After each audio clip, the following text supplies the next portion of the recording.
यह कहानी है एक गरीब पिता और उसकी बेटी की।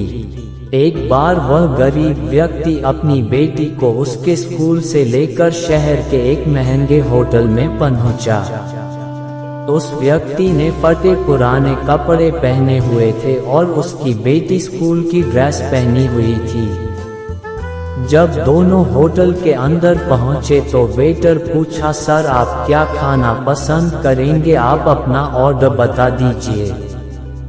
तब उस व्यक्ति ने कहा कि आप मेरे बेटी के लिए एक प्लेट पाव भाजी लेकर के आ जाइए बस। वेटर ने कहा, सर आप कुछ नहीं लेंगे, आपके लिए भी कुछ लेकर आऊं। तो गरीब व्यक्ति ने कहा, मेरे लिए कुछ नहीं, आज मेरी बेटी के लिए पार्टी है।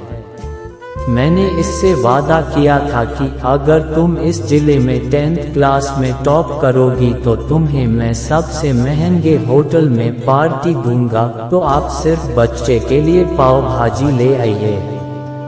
वेटर ये बात सुनते ही दौड़कर अपने मालिक के पास गया और बोला कि सर आपसे एक छोटी सी रिक्वेस्ट है कि आप मेरी सैलरी से पैसा काट लेना, लेकिन आज मैं चाहता हूं कि उस बच्ची के साथ उसके पिता को भी एक प्लेट पाव भाजी खिलाया जाए, क्योंकि उस बच्ची ने पूरे जिले में 10th क्लास में टॉप किया है। वह गरीब पिता है, ज्यादा पैसे नहीं होंगे, इसलिए कह रहा है सिर्फ बच्ची के लिए ले आओ।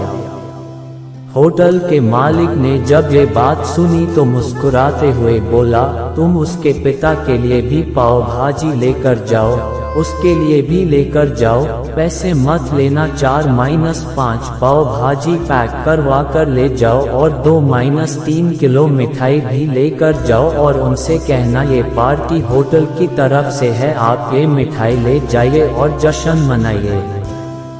जब वेटर ने 2 प्लेट पाव भाजी लेकर गया तो वह व्यक्ति चौंक गया और बोला, मैंने तो एक ही मंगाई थी, मेरे पास पैसे नहीं है। वेटर बोला, अरे सर शर्मिंदा मत कीजिए, ये पार्टी होटल की तरफ से है, आपकी बेटी, हमारी बेटी ने टॉप किया है, ये मिठाइयाँ लेकर जाइए और जश्न मनाइए। पिता और बेटी खुश हो गए और चले गए। कई साल बीत गए। उस गरीब पिता की लड़की अब यूपीएससी की तैयारी करके कलेक्टर बन चुकी थी और इत्तेफाक से उसी शहर में उसकी पोस्टिंग हुई थी। उस लड़की ने उस होटल में सूचना पहुंचा दी कि मैं उस होटल में लंच करने के लिए आ रही हूँ। होटल के मालिक ने जब ये सुना तो होटल को पूरी तरह से सजावा दिया। गांव में ये बात पूरी तरह से फैल गई और कस्बे के सभी लोग उन्हें देखने के लिए आने लगे। कलेक्टर अपने पिता के साथ उस होटल में पहुंची।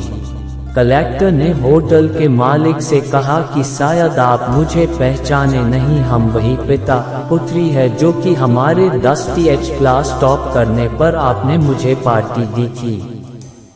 हम वही पिता पुत्री है, आज फिर से आए हैं और आज पार्टी हम देंगे आपको, आपके पूरे स्टाफ को और पूरे गांव को, क्योंकि आपने गरीबी का सम्मान किया है।